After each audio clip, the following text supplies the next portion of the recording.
Enfant, je suis littéralement envahi par mes émotions. Je vis avec ces émotions en permanence. Elles remplissent mes journées, mes rêves. Un simple regard peut me rendre joyeux, mais un mot me blesser à jamais. Et c'est vrai, je pleure assez souvent. Malheureusement, ce qui me permet de percevoir ce monde qui m'entoure devient rapidement une faiblesse dans le miroir que sont les autres. Peut-être à cause de mes racines italiennes, un petit garçon ne pleure pas, surtout l'aîné de la fratrie.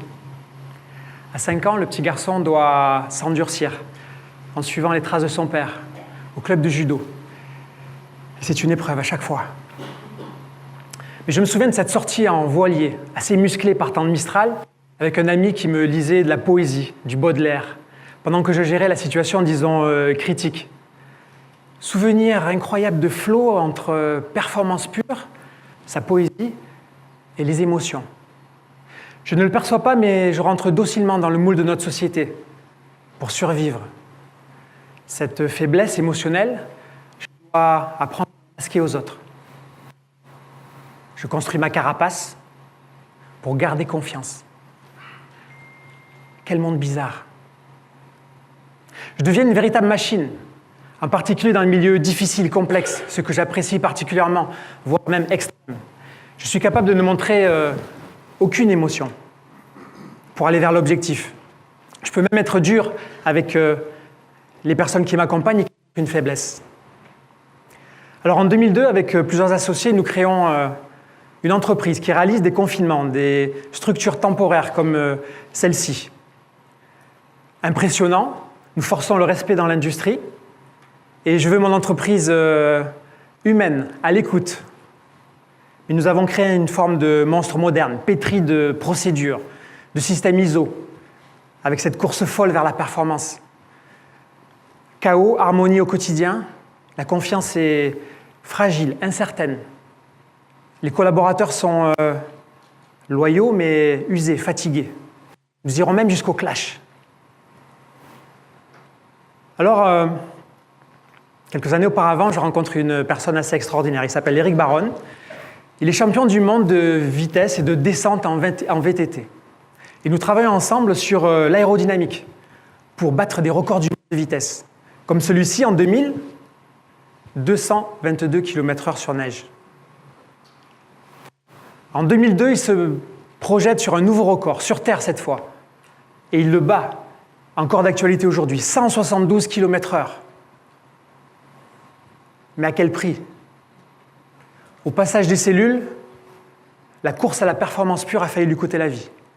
Alors nous nous reconstruisons l'un et l'autre et nous retrouvons en 2013 pour travailler sur à nouveau la course au record. Montesquieu disait pour réussir dans le monde, il faut avoir l'air fou et être sage. Alors nous, notre projet, il est simple, battre ce record du monde avec du travail, beaucoup de travail. En 2015, fin mars 2015, les conditions sont difficiles, mais nous battons ce record du monde. Eric établit 223 km/h sur neige avec un succès extraordinaire, une satisfaction personnelle incroyable. Quel soulagement après tout ce travail.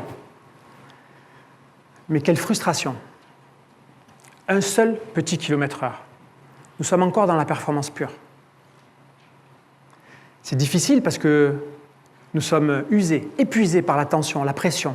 Au moment de l'annonce du record, je suis au Toki, au sommet, et je m'effondre. 30 minutes, inconsolable. C'est un vrai choc émotionnel. Une porte s'ouvre à nouveau, en fait, vers un nouveau monde, je dirais. Quelque chose que nous allons exploiter. Nous allons l'utiliser. L'année d'après, nous décidons de faire collaborer les artistes et les techniciens. De nuit, à la pleine lune, sans lumière artificielle, nous devons utiliser tous nos sens pour nous connecter les uns aux autres et permettre à Eric de tracer cette courbe de lumière éphémère dans la montagne. C'est un déclic, nous connecter à nos sens. Il fait nuit, on ne voit rien, on doit être en connexion les uns avec les autres. C'est un déclic pour l'ultime tentative que nous allons lancer l'année d'après. Pour cette tentative, ce que nous voulons, c'est faire monter la dimension émotionnelle, cette puissance-là, et l'associer à l'équipe qui est déjà hyper technique, hyper performante. Alors nous travaillons sur un management un petit peu différent, plus de fluidité, nous travaillons même sur nos sens, nous créons une sorte d'expérience émotionnelle dans laquelle nous nous retrouvons tous, nous créons notre tribu, une véritable tribu. Et ce qui est clé dans une tribu, c'est que les égos, pourtant puissants ici, vous l'imaginez, les égos s'effacent, il y a moins de pression, moins de tension, on respecte l'autre, il n'y a pas de jugement, le management est souple, les difficultés sont effacées avec une fluidité déconcertante. Alors nous y sommes, cette tribu que vous voyez là, elle est constituée, elle est efficace. Et Eric le champion fait partie de la tribu, nous sommes tous là, prêts pour le jour J, avec l'intensité des émotions qu'on peut voir ici. 3, 2, 1, go. 228 km/h, plus 4,5 km/h, quelque chose de phénoménal. Eric s'est dépassé, l'équipe s'est dépassée. Mais d'abord, bravo, M. Baron, bravo au team, respect surtout. C'est quelque chose d'extraordinaire. Il risque sa vie. Et que s'est-il passé au fond? Comment avons-nous pu créer cette sorte de connexion? Alors, vous imaginez, nous sommes très techniques, hein, bien sûr, pour atteindre ces objectifs-là. Alors, on a équipé plusieurs personnes de capteurs, des t-shirts bourrés de capteurs qui nous permettent de connaître notre rythme respiratoire, notre rythme cardiaque, notre position dans l'espace. Et à partir de là, donc Eric est équipé, je suis équipé aussi au sommet. Une troisième personne qui tient le vélo est équipée au sommet. Une quatrième, Mathias, en bas, il est à 1 km. Et puis un photographe professionnel de sport extrême qui est juste à côté de nous, il prend des photos, il est à 1 mètre, il est vraiment au plus près.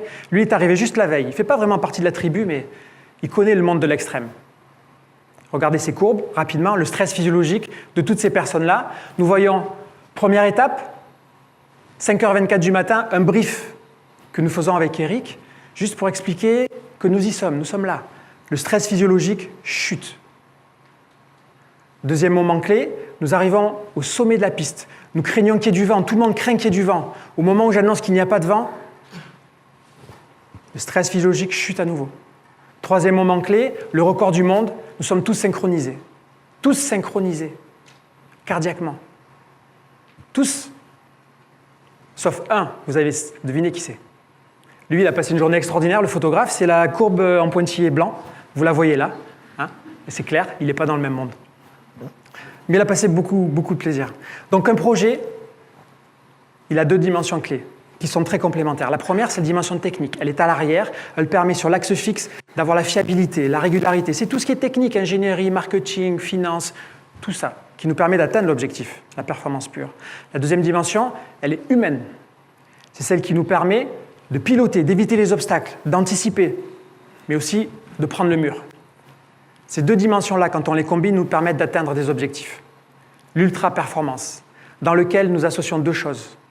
Le résultat opérationnel, bien au-dessus de ce qu'on peut imaginer, et l'accomplissement personnel, très élevé, au plus haut niveau. Alors, face à tout ça, vous imaginez que dans ma façon de travailler, de fonctionner avec les entreprises, les supervisions de projets, j'ai changé ma façon de faire depuis des années. Cette soi-disant faiblesse émotionnelle, elle est peut-être au fond la force des grandes réalisations, des très grandes réalisations. Le leader charismatique, providentiel, que tout le monde cherche, c'est une chimère de notre société. L'ultra-performance, elle est dans le collectif. Elle est atteignable. Oui, ce monde est vraiment, vraiment bizarre.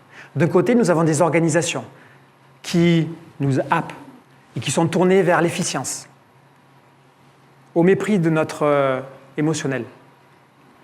De ce même côté, de l'autre côté, ces mêmes organisations, elles, font en sorte que l'on ne tombe pas dans le stress, qu'on évite les burn-out. Alors, on nous aménage des espaces de détente, de méditation, pour se sentir bien, du team building. Cela me fait penser à Apocalypse Now, ce film dans lequel on massacre les populations et où on s'occupe et on soigne les rescapés pour se donner bonne conscience. On est dans le même schéma. Alors, face à ces nouvelles grandes réalisations, toujours plus ambitieuses qui nous attendent, nous devons réapprendre à nous tourner vers de nouvelles formes de coopération, dans lesquelles chacun est reconnu pour son excellence technique, mais aussi émotionnelle, dans lesquelles nous pouvons converger. dans lequel chacun trouve du sens et du plaisir. La confiance en soi, dans les autres, dans l'avenir, c'est à nous tous de l'imposer à ce monde bizarre. À nous tous. René Char écrivait en 1950 « Impose ta chance. Serre ton bonheur et va vers ton risque. À te regarder, ils s'habitueront. » Merci.